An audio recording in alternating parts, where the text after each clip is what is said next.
Breaking up is one of the hardest things you'll ever go through.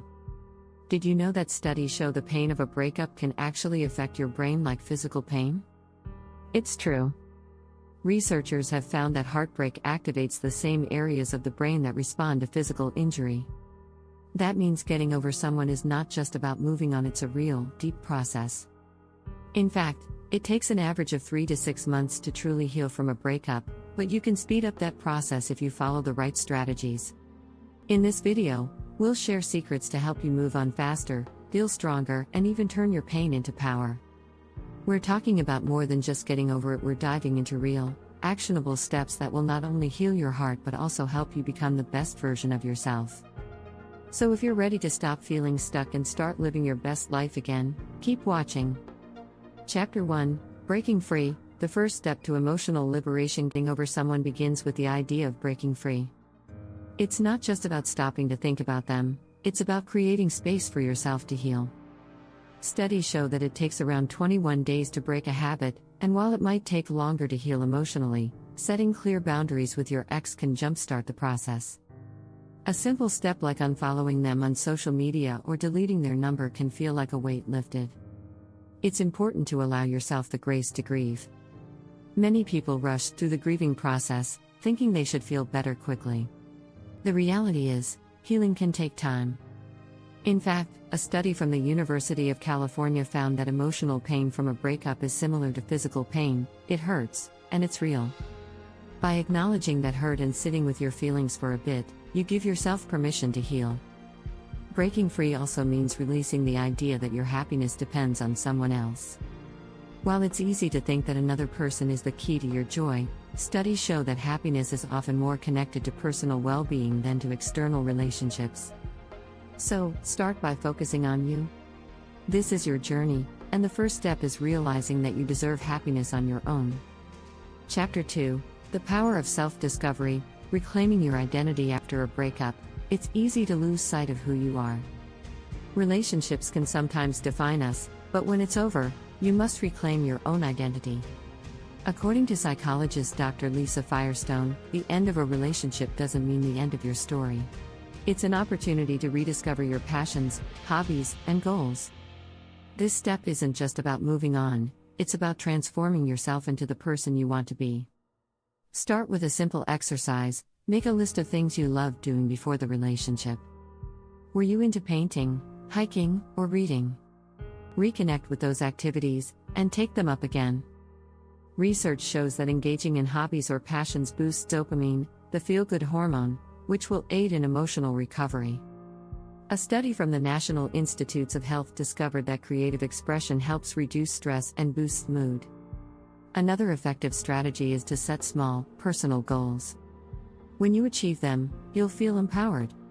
Whether it's learning a new skill, mastering a recipe, or completing a workout routine, these small wins can give you a sense of accomplishment and remind you that your happiness doesn't need to come from someone else.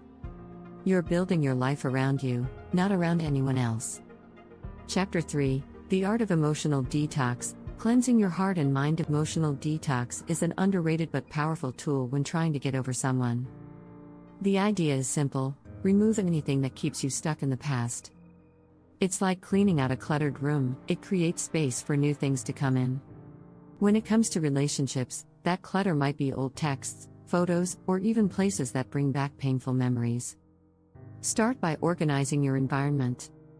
If you have keepsakes from the relationship, photos, gifts, or anything sentimental, it's okay to box them up or even throw them out. Research from the University of Chicago suggests that physical clutter can contribute to stress, so clearing out these reminders can help alleviate emotional burden. Also, don't forget the power of digital detox. Unfollow or mute your ex on social media, and avoid rereading old texts. In fact, research from the University of Arizona found that staying in contact with an ex can actually delay the healing process. You might think it's helping, but it's like picking at a scab, it stops the wound from healing properly. Another useful method is journaling. Writing about your feelings allows you to process the emotions in a healthy way. A study from the University of Texas found that expressive writing can help reduce emotional distress and improve psychological well-being. It doesn't have to be a fancy journal, just write about what you're feeling and how you're healing. Over time, you'll start to see patterns and progress, which helps put things into perspective. By focusing on this emotional detox, you can begin to detach from the past and take control of your emotional state. While it's normal to miss your ex or feel sad, cleaning up your emotional space can give you the clarity to move forward with a fresh perspective. Don't forget to subscribe to the channel for more tips on navigating relationships and living your happiest life. Chapter 4: Transforming Pain into Power. How to evolve from heartbreak. Heartbreak can feel like an insurmountable obstacle. It's painful, and it's hard to imagine moving past it. But the truth is, emotional pain can be a source of personal power if you let it. Transforming your pain into power is about changing your perspective. Instead of viewing heartbreak as a loss, consider it a lesson. The famous psychologist Dr. Brené Brown once said, "What makes you vulnerable makes you beautiful." That vulnerability is a stepping stone to growth. When you experience heartbreak, you open yourself up to the possibility of transformation. It's not about denying your pain, but about using it as a catalyst for change. A study by the University of Texas found that people who experience emotional distress and then overcome it often develop higher levels of emotional intelligence, resilience, and empathy. Use this time to reflect on the relationship. What did you learn? What will you do differently next time? The power lies in your ability to turn these insights into actionable steps for the future. For example, if you noticed a pattern in past relationships, now is the time to address it and make sure it doesn't repeat. Growth comes when you take responsibility for your part in the situation. Another great way to turn pain into power is to take on a new challenge. Whether it's picking up a new hobby, taking on a fitness goal, or starting a project you've been putting off, setting new goals helps shift the focus away from the past and onto your future. A study from the American Psychological Association found that setting personal goals leads to greater happiness and life satisfaction. By challenging yourself, you gain a sense of accomplishment, which can counterbalance the negative emotions left by heartbreak. Chapter 5: Unlocking Joy. Creating new connections that nurture you. When you're trying to get over someone, it's easy to isolate yourself. But human connection is essential for healing. Surrounding yourself with supportive, positive people can help you move on faster. The power of good relationships cannot be overstated. Research from Harvard shows that social connections are one of the biggest predictors of long-term happiness and health. So, instead of shutting yourself off from others, start forming new, nurturing connections. Begin with the people who already support you, friends and family. Reconnect with them, and invest time in deepening these bonds. Relationships based on trust, love, and support are vital during the healing process. Dr. John Cacioppo, a leading psychologist on loneliness, says, "Loneliness is as harmful as smoking 15 cigarettes a day."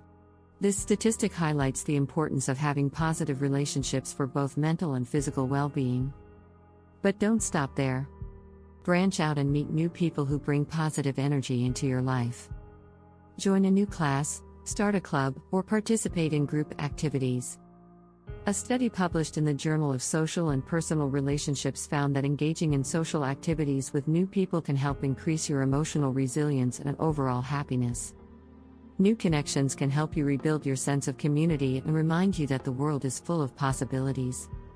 It's also important to focus on the types of relationships that nurture you, not just anyone. Relationships that offer emotional support, shared values, and mutual respect are key. Avoid people who bring negativity or drama into your life during this time. Creating a circle of healthy, empowering relationships will help you feel supported, confident, and ready to move forward.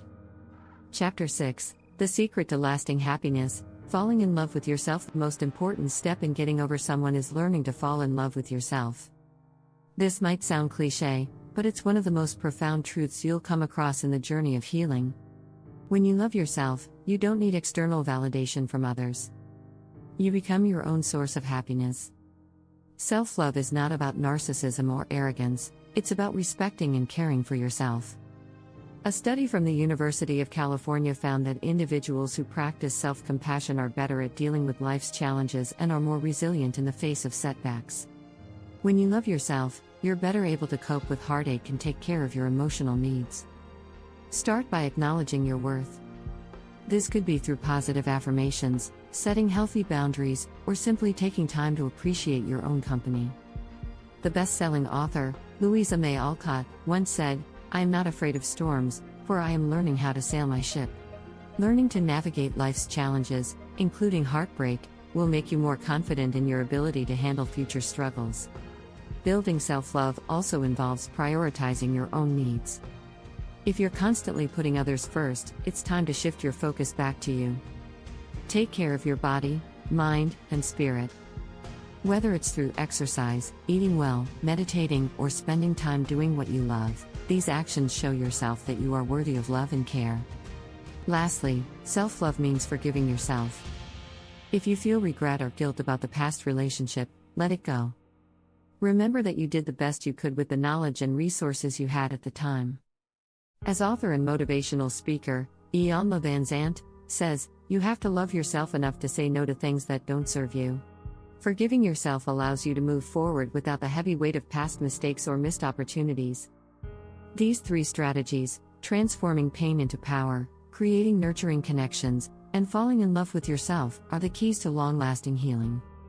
Remember, healing is a journey, not a destination. Be kind to yourself along the way, and trust that with time, patience, and effort, you will emerge stronger and happier than ever before. You don't need anyone else to define your worth, your happiness starts with you. Don't forget to subscribe to the channel for more helpful advice on overcoming heartbreak and living a happier life.